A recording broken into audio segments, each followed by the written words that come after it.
ኣብ ዘመንና ኣብ ግዜና ዘሎ መከራ ዘሎ ጭንቂ ዘሎ ምፍልላይ ዘሎ ጥምየት ዘሎ ረሃብን ቁርን ቁፅሪ ስፍሪ የብልን እኮ እዚ እናረኣና ንምንታይ ካብ ቤተ ክርስቲያን ንርሕቕ ካብ ቤተ ክርስቲያን ትንብል ኣብ ኣፀደ ቤተ ክርስቲያን ኮፍ ኢልኩም ወዓሉ ሕደሩ ማለት ኣይኮነን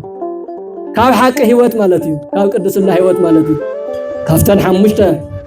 ዓለመ መሬት እታ ራብዒት ብሄረ ሕያዋን ትበሃል ንሳ እስካብ ምጽአተ ክርስቶስ ብዘይሞት ብህይወት ዝነበረላ ዓዲ እያ ዝኹሉ ፖሊስ ዝኹሉ ዳይና ዓለም ዘለኮ ሌባ ስለ ዝበዝሐ እዩ ንሕና እንትንፍጠር እኮ ብፖሊስ ክንሕሎ ኣይኮነን ብፀጥታ ክንሕሎ ኣይኮነን ብጥይት ክንሕሎ እኮ የተፈጠርና ብጥይት ክንሕሎ እኮ የተፈጠርና እንስሳ እኮ ኣይኮንናን ሰባት ኢና እኮ እዛ ዓዲ እዚኣ ክንዚኣ ተኸውን ዓዲስ ስማ ስም እናተውሃበ ብሩባን ብኻልእ እናተፈላለየ ሓቢርና ካቢርና ክንፅሊ ኣብ ዝግበአሉ ሰዓት ክንዲ ፀጉሪ ርእስና ዝኸውን ፀላኢ በቲን መሊኡ እናሃለወስ ሕዚ ንሰንሳትና ንበኣሰሉ ግዜ ድዩ ንሰንሳትና ንፈላለየሉ ግዜ ድዩ ኣረ ነውሪ እዩ ብእውነት ብፍላይ ንተጋሩ ኣይምጥነና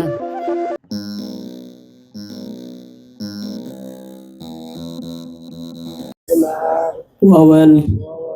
ወመንፈስ ቅዱስ አሐዱ አምላክ በቅድስት ሥላሴ ዘአምን ወትማጽን እክህደከ ሰይጣን በቅድመ ዛቲ እምየ ቅድስት ቤተ ክርስቲያን እንተ ይእቲ ስምዔ ማርያም ጽዮን ለዓለመ ዓለም ልዑለ ባሕሪ አምላኽና እግዚአብሔር ኣብዚ ቅዱስ ቦታ ተረኺብና ስሙ ክንቅድስ ክብሩ ክንወርስ ስለ ዝፈቐደልና ስሙ ንዘለዓለሙ ዝተባረኸን ዝተቐደሰን ይኹነልና። ክቡር ንውረድ ወደፋ መርሃ ክቡራን ሊቃውንተ ቤተ ክርስቲያን አይንተ እግዚአብሔር ካህናት ዲያቆናት ክቡራን ብደም ክርስቶስ ተቀደስኩም ምእመናት አቦታት እዴታት አሕዋታት ከምኡውን ህፃናት በልዑል እግዚአብሔር ስም ደሓን ሓዲራትኩም ከመይ ኣለኻትኩም ልዑለ ባሕሪ አምላኽና እግዚአብሔር ሕዝውን ዝተቀደሰን ዝተወደሰን ይኹነልና። ወነበሩ በቤተ መቅደስ ዘልፈ እንዘ ይባርክዎ ወይሴብህዎ ለእግዚአብሔር ኩሉ ጊዜ ኣብ ቤተ መቅደስ ለእግዚአብሔር እናባረኹን እናመስገኑን ይነብሩ ነበሩ። ኩሉ ጊዜ እስክበሉ ኩላሃትኩም ተናገሩ። ኩሉ ጊዜ ኣብ ቤተ መቅደስ ለእግዚአብሔር እናባረኹ ነበሩ። አሜን። ኩሉ ጊዜ ካብ ቤተ መቅደሱ ከይረሓቕና ካብ መንፈሳዊ ህይወት ከይወፃና ካብ ሓቅን ካብ ፍትሕን ካብ ርትዕን ገለል ከይበልና ፈጣሪና እናመስገና ንኽነብር እግዚአብሔር ይሓግዘና፣ እግዚአብሔር ይባርከና። እሞ ስለ ቅድስና ህይወት ስለ ቅዱሳን ስፍሕ ዝበለ አስተምህሮ ብመምህር ገብረ ጻድቃን እናተውሃበና ፀኒሐ እዩ። ኣነ ናብኡ ብዙሕ ኣይኣቱን እንተንእሱ ግን ኣብ ቤተ ክርስቲያን እንትርከብ ናይ ቤተ ክርስቲያን ታሪክ ናይ ቤተ ክርስቲያን ትምህርቲ እንትንመሃር ኣብ መንፈሳዊ ህይወት እንትንመላለስ እንታይ ክንመስል ከም ዝግበአና ቀዳሞት ወለድና እንታይ መሲሎም ሓሊፎም እንታይ ኮይኖም ሓሊፎም ነዚ ዓመታት ዝኣክልከ እንዝክሮምን እነኽብሮምን ዘለና እንታይ ስለ ዝገበሩ እዩ። ዝገርም እዩ። እዞም ናይ ሎማዓንቲ ኣቦታት ብፁዕ ኣቡነ ጉባም ኣቡነ ኣፍፄም ከምኡ እውን ኣቡነ መዝራእተ ክርስቶስ ንሽሓት ዓመታት ኢና ንዝክሮምን ነኽብሮምን ዘለና። ብፍላይ እቶም ክልተ ቅዱሳን ኣቡነ ኣፍፄን ኣቡነ ጉባን እንተንእሱ ናብ 1600 ልዕሊኡን ዓመታት ኣውፂር ኣሎ። ግን በበዓመቱ በበወርሁም ንዝክሮም ነኽብሮም ንመሃረሎም ኣብ ዓለማትዮም ስለዝወለዱ ስለዝዘመዱ ዓብይ ፎቅ ዓብይ ገዛ ስለዝሰርሑ ኣብ ዓለም بجزوف ملكو عزد هساس نجر سلازق ما طاي كونن مسك زيابير عد ملكو عم مسك زيابير سلازنا بري نزيابير أملاكم سلاز مسجنوا نزع عالم زي أنعيقهم من لا هوتهم سبعة زيابير سنيقهم مسك زيابير في الصمت خنا ركب سلازنا برم زيابير دمان نزل عالم سمو من نتذكره بعالم እናተ ኸበረ خنبر ስለዝ ፈቀደ ንሕና በብግዚኡ በብዓመቱ በኸምዚ እናተኣከብና ስሞም ንጽውዕን በዓሎም ነኽብርን ኣለና ኣብ ሉቃስ ወንጌል ምዕራፍ 24 ቁጽሪ መወዳእታ ዝተጻሕፈ ናይ እግዚአብሔር ቃል ንሱ እዩ ትሕዝ ዝበልና እዩ ኣብ ቤተ መቅደስ ኩሉ ግዜ እግዚአብሔር እናባረኹ ይነብሩ ነበሩ እቶም ቅዱሳን ሐዋርያት ከም ተዓንተ ወጅምር ቢለው ዝገደፈልና መምህር አቦና አባ ገብረ ጻድቃን ሰማያዊ ኃይሊ እስካብ ትለብሱ መንፈስ ቅዱስ እስካብ ዝዋሃደኩም ካፍታ ኢየሩሳሌም ምድረ ሰላም ቤተ ክርስቲያን ከይትወጹ ኢሉ ባሪኽዎም እንተዓርግ እዛ ቃል ዚኣ ሰሚዖም ካፍታ ሰዓት ንሳ ጀሚሩ ኣብ ቤተ መቅደስ ኩል ጊዜ ፈጣሪኦም እናመስገኑ ቅዱስ ቅዱስ እናበሉ ይነብሩ ነይሮም እስካብ ለምውን ካብ ምስጋና አይተፈለዩ ስለዚህ ክቡራንን ክቡራትን ደቂ እግዚአብሔር ንሕና ከምዚ ተኣኪብና ዘለና እግዚአብሔር ፈቂዱልና እግዚአብሔር ባሪኹና እግዚአብሔር ቀዲሱና ኣብ ቤተ መቅደስ ተረኺብና ናይ ቅድስና ህይወት ክንሰርሕ ናይ ቅዱስና መንፈስ ከነስተማቅር ስለስተዓደልና እዩ እዚ ዓብይ ጸጋ ዓብይ ውህብቶ እዩ ንሕና ዓድና ኮይና ኢና ነስተማቅርን ንምሃርን ዘለና እቶም ቀዳሞት ወለድና ግን ነዊሕ መንገዲ ተጓዒዞም ዝፈልጥዎ ዓዶም ገዲፎም ቤተሰቦም ገዲፎም ነዊሕ መንገዲ መጽዮም ኣብዚ ዓድና ዓብይ ታሪኽ ሰሪሖም ታሪኹም ደሞ ንዘላለም እናተዘንተወ እናተነገረ በዓሎም እናተኸበረ ስሞም እናተቀደሰ እናተዘመረ ይነብሩ ኣለው ብፁዕ ቅዱስ አቦ አቡነ አፍፄ ናብዚ ገዳምዚ ናብዚ ቅዱስ ምድርዚ እንትመጽእ ያው ይፍለጥ እዩ ኩላቶም ቅዱሳን ካብ ዝመጹ መጽኦም ኣብ መንበረ ጽላት መንበረ ሰላማ አክሱም ጽዮን እዮም ዝዓርፉ መናሃርያው አክሱም ጽዮን እዩ ካብኡ ግን ይከፋፈሉ ነናብ ክፍለ በዓቶም ነናብ መንበሪኦም ናይ ባዕሎም ዝኾነ ብስሞም ዝጽዋዕ ገዳማት ንምምስራት ናብ መላእ ትግራይ ተበቲኖም ታሪኽ ሰሪሖም እዮም ካፍቶም ተስኣቱ ቅዱሳን ተሓደ አቦና አቡነ አፍፄ ናብዛ ቦታ እዚኣ እንትመጽእ እዘን ዙርያ መለስ ንሪአን ዘለና ጎቦታት ታሪኽ ዝተነገረለን ታሪኽ ዝተሰርሐለን ኣኽራናት እየን መጀመርያ ናይ እግዚአብሔር መልአክ መሪሕዎ 366 ዝኣኽሉ ደቀ መዛሙርት ሒዙ ናብዚ ቦታ እዚ እንትመጽእ ኣበያና ያ ምዕራፈይ ገዛይ ስመይ ዝጽውዓላ ቤተ ክርስቲያነይ ዝህነጸላ በዓለይ ዝኽበረላ ኣለውን እስካፍታ ዘላ ህይወተይ እዚኣ ስም እግዚአብሔር እናጸዋዕኹ ነበረኩ እናመስገንኩ ዝነብረላ ምዕረፍየይ ኣርኤኒ ኢሉ ናብ ኣምላኩ ናብ እግዚአብሔር እንትጽሊ ንኽልተ ስዋየ ዝኣክል ማለት ን14 መዓልቲ ኣብዘን ዙርያ መለስ ዝኔዋ ኣኽራናት 13 بسم صويعو قال أو نافسي بسم صويعو إذا نخرانات إني حوج عاديهم حوصات ولوا إني تسنا نوكما إني عدكش فوكما دي وكماس كالي لك هو زبهالا بتشام زي كلن افتقر لتصحفنا الله مصحفن طرح አይኮነን እግዚአብሔር ካብ ቱር ጋይድ መህወጽ መተርጎሚ አካል ኮይኑ አውና አፍሲ ድማ ከም ቱሪስት ኮይኑ እግዚአብሔር አፍታሐንት ገቦ ይሰቀልሞ እዛ ገቦ እዚያ እስካብ ስያሜ በመጽራህ ከምዚ እያ ናፍታ እንደገና ናፍታሐንት ገቦ እንደገና ናፍታሐንት ገቦ 14 መዓልቲ እዛ ዙሪያ ምላሽ ዘለዋ ገቦታት እግዚአብሔር እናጎብነየ አባ አፍሲያ ደግሞ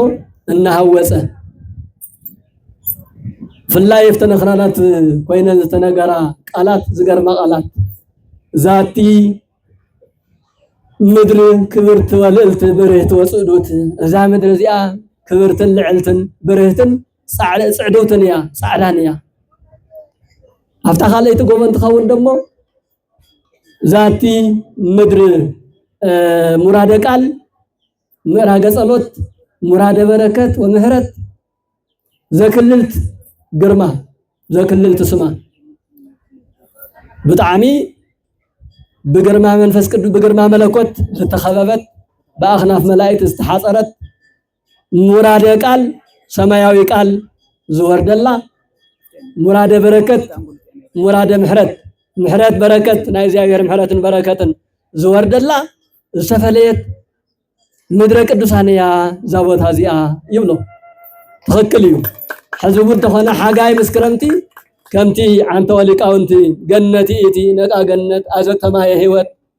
እናበሉ ዝዝምሩ ወዝነበሩ ሓጋይ ምስክረምቲ ዘይነጽፍ ለምለም ዝኾነ እግዚአብሔር በአካል ወሪዱ ምስአውና አፍሲ ኮይኑ ባሪኹ ቀዲሱ እዛ ቦታ እዚኣ ምዕረፊት ካያ ዝተቀደሰት ቦታ እያ በአክናፈ መላእክት ዝተሓፀረት እያ ግርማ መለኮት ዝኸበባ እያ ብርህትን ልዕልትን እያ ክብርትን ውቅብትን እያ ንዘላለም አብዚ አስምካና ተጸውዓ خنبر ይሉ ባሪኹ ቀዲሱ ሂብዎ ይብል ተባሪ ባሪኹን ቀዲሱን ምሳቦ ንሓደ 150 ዝአክል ዓመት አብዚ ማእኸሉ ገይሩ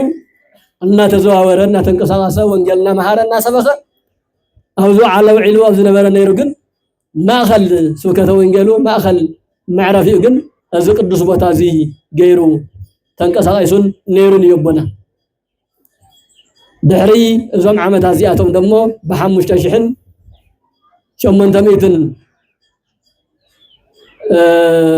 ب584 ዓመተ ምህረት ካብዚ መከራ ስቃይ ጥምየት ድኻም ዝመሳሰሉ ነገራት ካብዚ ተፈራረቕዎ ዓለም እዚ ኩሉ ናብ ዘይብሉ ናብ ምድረ ህያዋን ናብ ብሔረ ህያዋን ተመሲጡ ከይዱ እዩ እኒ ኤልያስ እኒ እዝራ እኒ ሄኖክ ናብ ዘለውዎ ዓዲ እኒ ቅዱስ ያሬድ አክሱማዊ ሊቅ ቅዱስ ያሬድ ናብ ዘለውዎ ዓዲ እነ አባ ገሪማ እና አቡነ አረጋዊ ናብ ዘለውዎ ዓዲ ሞት ዘይብሉ እስከ ሕዚ እውን ብህይወት ናብ ዝነበረሉ ዓዲ ኣብዚ ዓለም بساينسو عالم 9 فلانيتات 9 بس يحنين واحد احنا تمرمر تمزي دمو 10 قبران يخلي يا بمرمر ስለዝኾነ በብቃዓት ይኮነስ በመርምር እዩ ከም መንፈሳዊ ያስተምሮና ደግሞ 10 ዓለማት ኣለዋ ሳይነሱ ገና ዘይበጽሐን ማለት ኣብ 9 በጽሕ ለቀስ እናበለን ከበጽሕ ይኾን ይናኡ 10 علامات الله كافتن 10 علامات نتن حمشته علامه مريت نايزا مريت زي اكفاليه كافتن 10 تنحمشته فتحنت كفل العالم نحنا تطويلنا له زلنا عالم بتحتيه نايز علامات مفتري زخنه برباروس زبحال روس زخاله نايز علامات بوتالو كاو اصيلو نحنا اننبرلو زغ هداوي علملو كاوزي كسلو مبل سالساي بهيره بصوان زبحالله حسنه حاتياتن زي اتو سبات بسرعه ذاتولو زوصلو زنورلو وليدم زميدم بسرعه زنورلو ግን حاتياتن حسنه ስስዕትን ናይ ሰይጣን ተግባራት ጭራሹ ዝካኣቶ ዘይኽእል ካብኡ ዕብይ ምስ በሉ ብደንብ በመዓርግ ምስ ደየቡ ደሞ ብሄረ ህያዋን ዝበሃል ኣሎ ሞት ዝበሃል ዘይኣቱ እስካብ ምጽአተ ክርስቶስ ሞት ዘይኣቱ ዓዲ እቲ ብሄረ ብፁዓን ኣብ ዕድሜኻ እዩ እምበር ብዘይ ዕድሜኻ መቕሰፍቲ ዝበሃል የለን እምበር ሞት ኣለዎ ኣብ ብሄረ ብፁዓን ዝነብሩ ሰባት ን1000 ዓመት ይነብሩ بزي حمام بزي مكرا بزي سقاي بزي داينت دفي خان دفي اكاز بحال نجر بزي بلو ن11 عامات ينبرو دحر 11 عامات بسلام يعرف افتح عالم نساء افتح عد نساء ابي قال لهم معنتي ناوز ولا عد خد يوم عد منقست እግዚአብሔር عد جنت خد يوم كيدنا نسين يوم تباهلو عللنا تباهلنا تزمره كنا معدنا ونبصح ان تبهله يسنيو لو سم كان سقوم تفلنا وجنتي خدو مالتي مويتون تباهلو بخيادو حزندو زبحال ነገር የለን ነውጻሕዶ ጸልም መخداندو زبحال ነገር የለን እዚያ ብሄረ ብፁዓን ትበሃል ካብዛ ብሄረ ብፁዓን ዓርዮም ዝበቕዑ ዓርዮም ንፈጣሪዮም ዝተመቸው አካላት ደሞ ናብ ብሄረ ህያዋን ዝበሃል ራብዓይ ክፍለ ዓለም ካፍተን ሓሙሽተ ዓለመ መሬት እታ ራብዓይቲ ብሄረ ህያዋን ትበሃል ንሳ እስካብ ምጽአተ ክርስቶስ بزي موت بهوت زنبرلا عديا سلازي ابونا اونا افسي لو ما انتي بعلو نخبر مويتو ميلان تكونس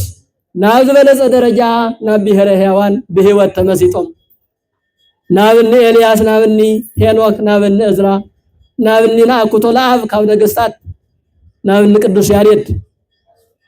نابنا رغاون او نغر امام حضرتو كمزي زتصور له معالتينا بخبري نخبر زلنا ان او نغبا ولا معانتي بعل عرفتيو كافتم تساعت قدسان تحدا او نغبا ناي مجرشا عرفتو ايو اب مايچو كبابي بسرعه عبي قدام الله بدم بيخبر اوزي داو نغريما منقد داو نغريما وانت خنا ياو زرا بيت كريستيان انكم تزي حلو اغن استخلل بوتا እንዳባ ጉባ ደብረ ደሆሃን አው ነጉባ ተባሂሉ ዝፍለጥ ተስተውሱ ተፈልጡ ሳይኹም ለማ አንተውን ካፍት ገዳም ተመነኮሳት ታወት ሒዘም በመኻድ ቀዲሶም ይخبروا እዮም ከምዚ እንኳ በስፍሓት ተዘይኮነ ካሊ አውነ መዝራእተ ክርስቶስ አቦና ወነ ተኾነ ካብ ቤተ መንግስት በመውፃእ በዘመን አፄ ፋሲል አክሱም ጽዮን ዚ ነባር ጥንታዊ ቤተ ክርስቲያን ነው ለዛሃንጸ ረቱ ሃይማኖት አፄ ፋሲል በተዘመንሱ ዘተላዓለ አውነ መዝራእተ ክርስቶስ አመበል 16 ነው 17 መጀመሪያ ክፍለ ዘመን ማለት እዩ ካው ተላዓለ መጽግን ቦታታት ሐዊጹ አብ ቅድስት ገዳም ዋልድባ ብዙ ዓመት በመጽናሕ ናይ መጨረሻ استقدس ቦታ አለው استخبረ ቦታኻ አም ምድረ ትግራይ ምድረ ጽላት መንበረ ሰላማ ምድረ ይሓ ተባሂሉ ተነጊርዎ ያው አብዝ ለዓላይ ገዳም አሎ ለማ አንተ ንሱን عرفت እዘን ኩሎም ቅዱሳን እንخبرهم እንዘክረውም ዘለና መላ ህይወቶም ካብ ቤተ መቅደስ ካብ ቅድስና ህይወት ካብ ቤተ ክርስቲያን ካብ መንፈሳዊ አገልግሎት ከይረሓቁ صانعمن تعجسمن كيلمن فطاريم بممسغانم يو ስለዚህ ካብዚ ኩሉ ንሕና ከንመሃር ይግበአና ወለድና ክንዚ ጸንዕ እንድሕር ነይሮም ዓደም ገዲፎም ንሃይማኖቶም ቆራጻት እንድሕር ነይሮም ተፋቂሮም እንድሕር ይነብሩ ነይሮም በሰላም እንድሕር ይነብሩ ነይሮም ኣብ ቤተ መቅደስ እንድሕር የመስግኑ ነይሮም ንሕናማ እንታይ ኮይና ንሕና ኮን ገድድ ኣብ ዘመንና ኣብ ግዜና ዘሎ መከራ ዘሎ ጭንቂ ዘሎ ምፍልላይ ዘሎ ጥምየት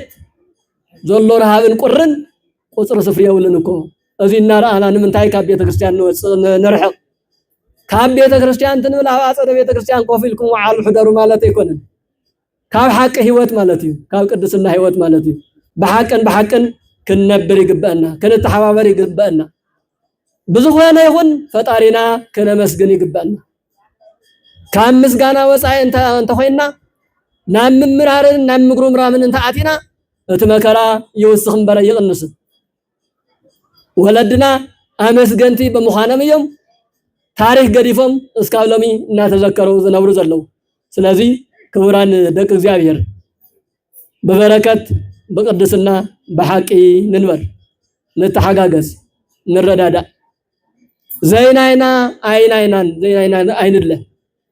ዝኹሉ ፖሊስ ዝኹሉ ዳይና ዓለም ዘለኮ ሌባ ስለዝበዝሐኮ እዩ ንሕና እንትንፍጠር እኮ ፖሊስ ክንሕሎ ይኮነን ብፀጥታ ክንሕሎ ይኮነን ብጥይት ክንሕሎ እኮ የተፈጠርና ብጥይት ክንሕሎ እኮ የተፈጠርና እንስሳ እኮ ይኮንና ሰባት ኢና እኮ በየመንገዱ ዝስማዕ ዘሎ በየከባቢው ዝርያ ዘሎ ክንደይ ግፍዕታት ይፈጸመሎ ክንደይ ዝበክሰበሎ ክንደይ ትበኪ ጓል እግዚአብሔር አላ አይምሮ ለብዎ እኮ ተባሂውና እዩ ከም ቅዱሳን ወለድና እኮ ዓለም ያኽለን ኢሎም ዝገደፍዎ እኮ ዓለም ስለዘየድልዮም ጥራሕ እኮ ይኮነን ስለዘይጠምዮም እኮ ይኮነን ስለዘይጸመም አይኮነን እንታይ ዳ ዓለም ሓላፊት ምዃና ስለተረድዋ ሰማያዊ ዓለም ይበልጽ ኢሎም ስለዝሓሰቡ ስለዚህ ነዚ ሓላፊ ዓለም ዚ እናተጨነቅና እናጉረምረምና እናተባእስና ዓድና ይነበላሽዋ هذا عدس يا أخي نزيا تهون عدس اسمنا توهب بروان بخالنا تفلالي حاورنا كنزما حاورنا هنصلي أبزق بقول ساعات كندز أقول رأسنا زخون صلاي بتين مالي إنها اللوس حزن السنة ساعتنا نبأس اللوك زيادي السنة ساعتنا نفلالي اللوك زيادي أنا نوري يبونت بفلاي نتقاروا أي متننا ለኢትዮጵያውያን ነው ተሆና ይመጥነን ሀገር እግዚአብሔር ናይ እግዚአብሔር ሀገር ተባሂላ ተኸቢራ ዝነበረት አድቆያ ወለድናኮ አኽቢሮምን የም እስከነ ክብሩ አረኪቦምና ዘለው ዋንታ ሆይና ንሕና ወለድና ዝንመስል ወለድና ንምሰል ታሪኽና ንሓሉ ብጽድቅ ንንበር በሐቅ ንንበር ናይሎም ማዓንቲ መልእኽትና እዩ ስለዚህ ዳመዝኩምኒ በእግዚአብሔር ስም يمسجنكم وسبحات لزيابير ولا ولاريتو دنجل ولا مسكالو كبر كل هاتكم ناس الله تلعنته سلامها وولد ومنفس قدوس فقر على ستنا مريم دنجل ولاريت أملاك موكس مسكالو هادر دياتو لزينا أملاكنا ودانينا يس كريستوس وهدر يراك نايكله ومنايكله كلكم مسكال عالم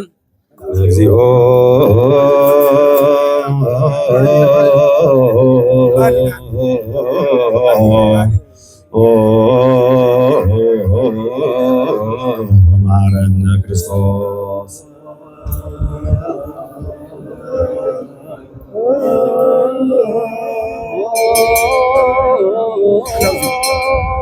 እግዚኦ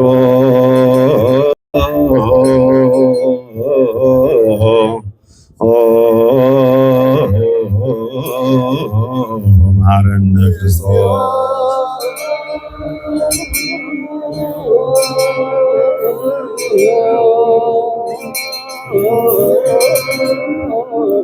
እግዚኦ